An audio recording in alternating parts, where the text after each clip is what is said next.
So in this tutorial, we're going to model this S shape three-dimensional object. Okay.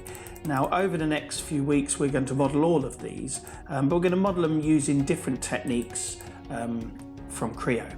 You can model any three-dimensional object in a number of different ways. There's no right way or wrong way. There are just different ways to model three-dimensional objects. So in this example, I'm going to create a cuboid that is 100 millimeters tall, total height, 30 millimeters in depth, and 60 millimeters wide. That will be my first step. And then I'm going to create a sketch on the front, and I'm going to sketch this shape here, which is this detail, and this shape here, and then I'm going to extrude them through the cuboid and remove those shapes. That's how I am going to approach this. There are a number of different ways. I've seen people model the whole front, or sketch the whole front and extrude it, or they do a series of extrudes. So lots of different ways. So let me show you one way of modeling this. So let's go into Creo. As always, you may find there are two windows open once you've opened Creo. You've got the resource center and you've got the software. We need to close the resource center, and then we've got the software open. As always, we must select our working directory to make sure Creo knows where to save your work. In the common folders on the left-hand side, you must find your computer code. So mine is MCY, Hewlett Packard 255. Going to click on that, and that will bring up the drives that are available. And here you can see the H drive. That is what you are looking for, your H drive. If you double click on that, I want you to find your technology folder, and then I want you to find your Creo folder, and double click until you get as far as you can into the Creo folder. You should get to a point where you see a folder with a dot. When you've got that far, then press OK, and that will set and select your working directory. Okay, up in the top right, you'll need to maximize your Creo screen. And then we are going to select New, and this one is a new part file, always a part file if we're modeling, and we're going to call this S underscore shape.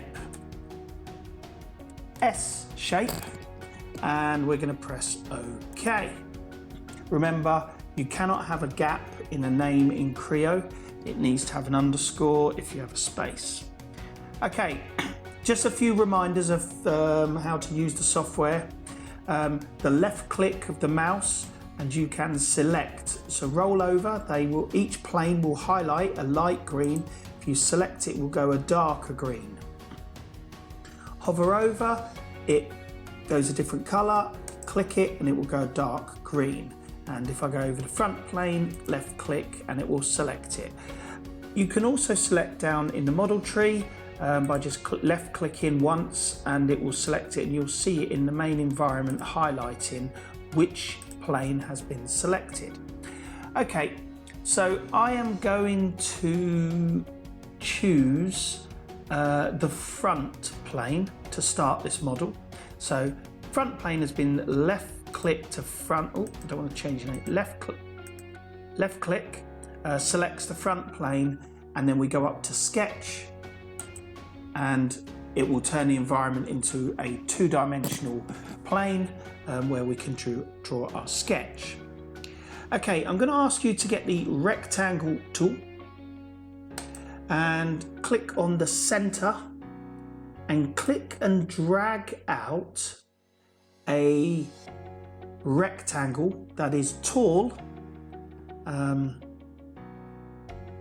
Okay, and so it's a left click to start and left click to complete, and that will deselect your mouse.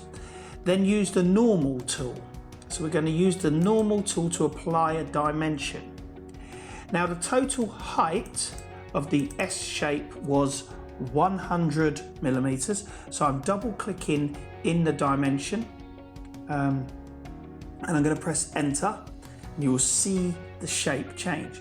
I'm going to roll on the mouse wheel, and I'm going to then double click on the width, which was 171.27, and I'm changing that to 60 millimeters. Okay, and there you have the general proportions of our rectangle. I'm now going to click OK, and I'm going to click down on the mouse wheel and just rotate it slightly to get a three-dimensional view, and then go up to extrude in the top toolbar and press extrude. Okay, so that the extrude, the depth we want is 30 millimeters. We can change it here, or we can change it here. Okay, or we can grab and move it with this tool here. So I'm going to type in there 30 millimeters, and then I'm going to press OK. So now I have a cuboid. Okay. Double click the refit button, or single click, and it will center. Okay, so just another reminder, if you hover over any of the faces, you will see that they go a light green. If you left click once, it will go a dark green.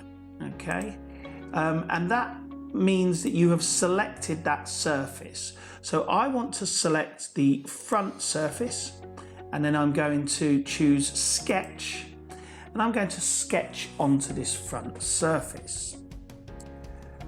Okay, so here I am going to use the project tool. Now this is a really useful tool. I'm going to project the right hand line. So you can, as you hover over, it goes a light green. If you click it with a left click once, it has projected that line into my sketch. Okay, I'm now going to go and get the line chain tool. I'm now going to click on that line. So I'm going to zoom in. It will snap to that line now. Left click once, and I'm going to draw in a horizontal line. I don't know how long. I'm not going to go to the middle. I don't want you to snap to the middle, so just stay away from that center line, but make sure it's a horizontal. Click left click once, then move your mouse down. Make sure the V, you'll see a V for vertical, and then left click again once, and then return a horizontal until it snaps to the line, and again left click. If you move your mouse away, you're still connected. I now want to deselect this by pressing the mouse wheel, and there we have. Okay. Now what we need to do is go up to the delete segment tool, because our shape is one long line plus the shape we drew. What we want to do now is, with the delete segment tool, is click above the shape we drew and below the shape we drew, leaving just the shape we drew. Now if you zoom in, there are some measurements that we can start to adjust. So I'm going to use the normal tool.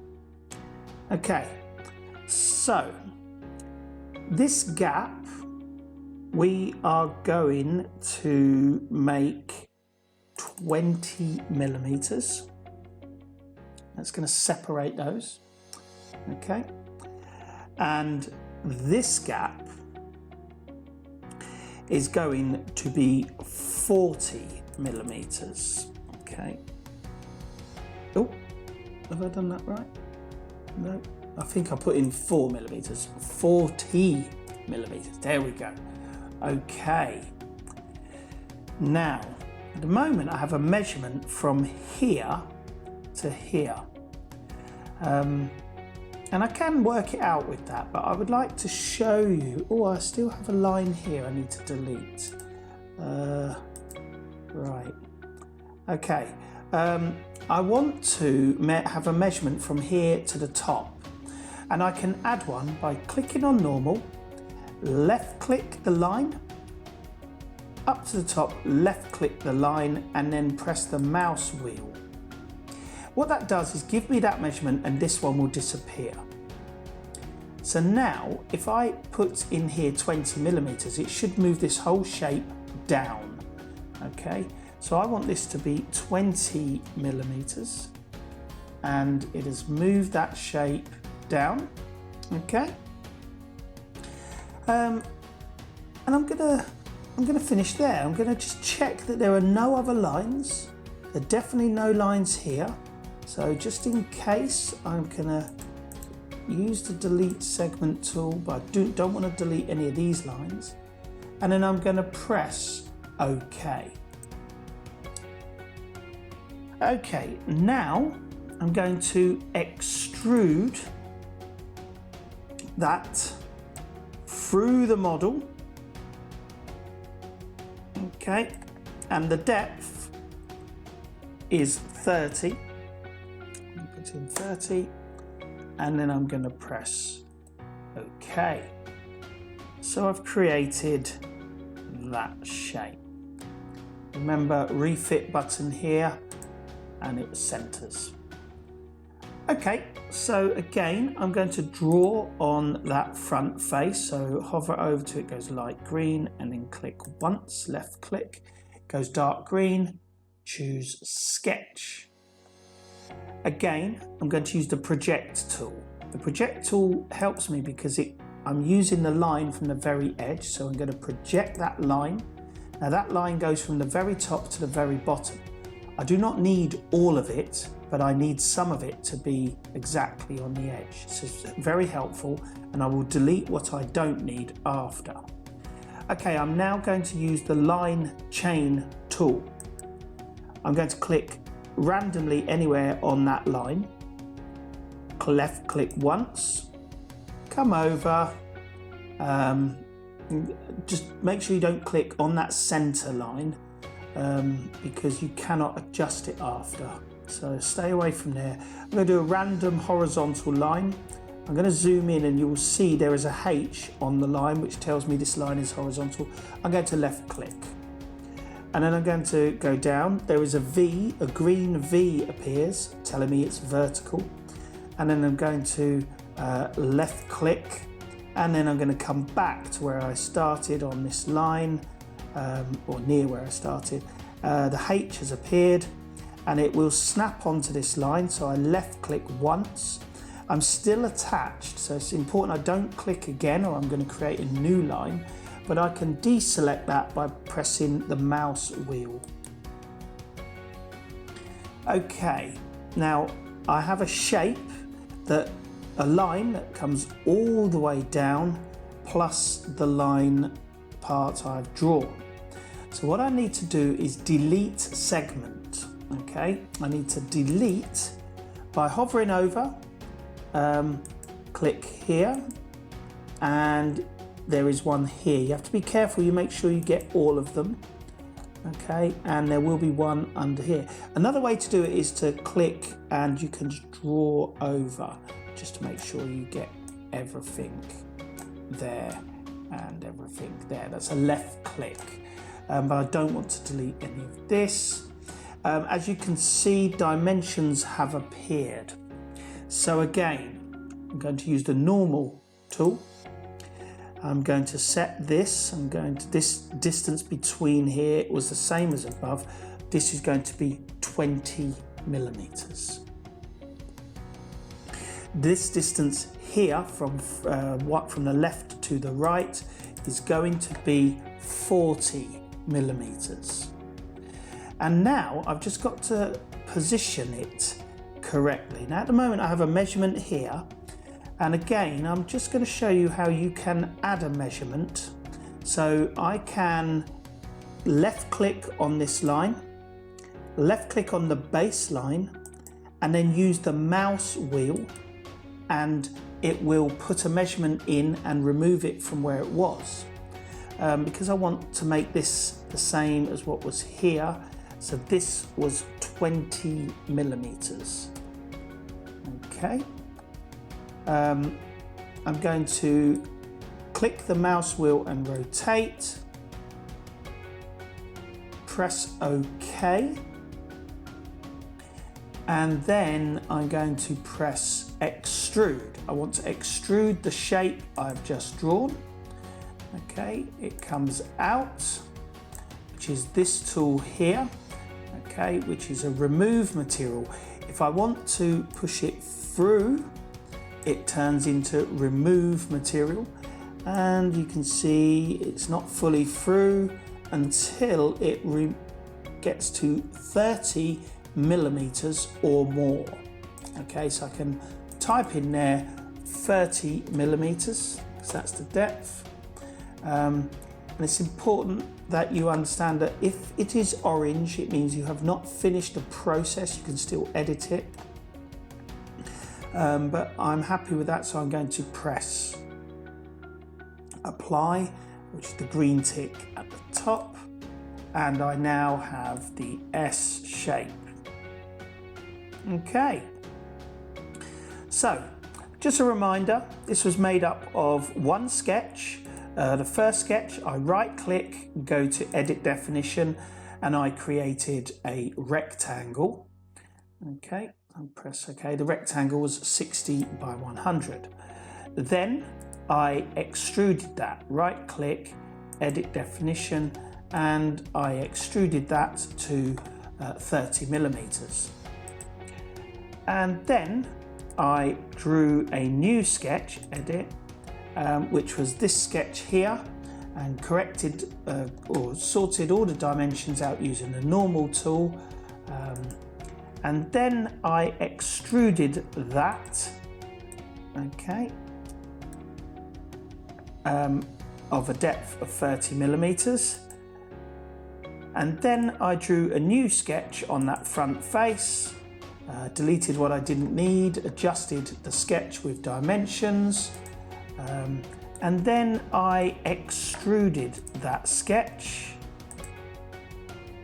to a depth of 30 millimeters, pressed OK, and that got me to the end of this model. That is the first stage of creating this three-dimensional shape.